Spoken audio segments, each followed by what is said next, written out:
ಅಭಿ ಅವರು ಕ್ಯಾಪ್ಟನ್ ಆಗೋದಕ್ಕೆ ಕೇಪಬಲ್ ಇದ್ರು, ಬಟ್ ಕ್ಯಾಪ್ಟನ್ಸಿನ ಮೇಂಟೈನ್ ಮಾಡೋದಕ್ಕೆ ಇನ್ಕೇಪಬಲ್ ಆಗ್ಬಿಟ್ರ ಅಂತ, ಸ್ಪೆಷಲಿ ಮ್ಯಾನೇಜರ್ ಆಗಿದ್ದಾಗ.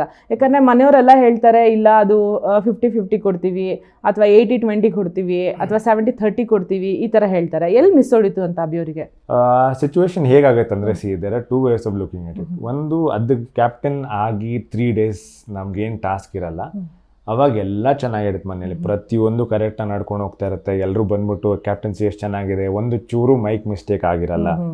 ಆಮೇಲೆ ನಮ್ಮ ಕ್ಯಾಪ್ಟನ್ಸಿ ಆದಾಗ ಏನಾದ್ರು ರೂಲ್ಸ್ ಫಾಲೋ ಮಾಡಬೇಕು, ಅವೆಲ್ಲ ತುಂಬ ಇರುತ್ತೆ. ಒಬ್ಬರು ಮೈಕ್ ಪ್ರಾಬ್ಲಮ್ ಮಾಡಿರಲ್ಲ, ರೂಲ್ಸ್ ಎಲ್ಲ ಕರೆಕ್ಟಾಗಿ ನಡ್ಕೊಂಡು ಹೋಗ್ತಾ ಇರುತ್ತೆ, ಎಲ್ಲ ಸರಿಯಾಗಿರುತ್ತೆ. ಆಮೇಲೆ ಮ್ಯಾನೇಜರ್ ಟಾಸ್ಕ್ ಅಂತ ಒಂದು ನಮಗೆ ಬರುತ್ತೆ. ಆ ಮ್ಯಾನೇಜರ್ ಟಾಸ್ಕಲ್ಲಿ ಏನಾಗುತ್ತೆ ಅಂದರೆ, ನಾವು ಯಾವ ಥರ ಗೆಸ್ಟ್ ಬರ್ತಾರೆ ಅಂತ ಎಕ್ಸ್ಪೆಕ್ಟ್ ಮಾಡೋಕ್ಕೆ ಸಾಧ್ಯ ಇರಲ್ಲ, ಗೆಸ್ಟ್ ಪ್ರಕಾರ ಬಿಹೇವ್ ಮಾಡಬೇಕಾಗುತ್ತೆ. ಅಲ್ಲಿ ನಮ್ಮ ರೋಲ್ ಏನಿತ್ತು ಅಂದರೆ, ಮ್ಯಾನೇಜರ್ ಆಗಿ ಇಡೀ ಹೋಟೆಲ್ನ ಜಗಳ ಆಗದಂಗೆ ಕಾಮಾಗಿ ನೋಡ್ಕೋಬೇಕು, ಗೆಸ್ಟ್ಗಳಿಗೆ ತೊಂದರೆ ಆಗಬಾರ್ದು ಅಂತಿತ್ತು. ಸೊ ನಾನೇ ಒಂದು ರೂಲ್ ಮಾಡಿರ್ತೀನಿ, ಯಾರೂ ಕಿರ್ಚಾಡಬೇಡಿ ಗೆಸ್ಟ್ಗಳ ಮುಂದೆ, ಆದಷ್ಟು ಕಾಮಾಗಿ ಮಾತಾಡೋಣ ಅಂತ. ನಾನೇ ರೂಲ್ ಮಾಡ್ಬಿಟ್ಟು ಒಬ್ರು ಕೆಲಸ ಮಾಡ್ತಿಲ್ಲ ನಾನು ಜೋರಾಗಿ ಮಾತಾಡೋದು ಸರಿ ಅನ್ಸಲ್ಲ.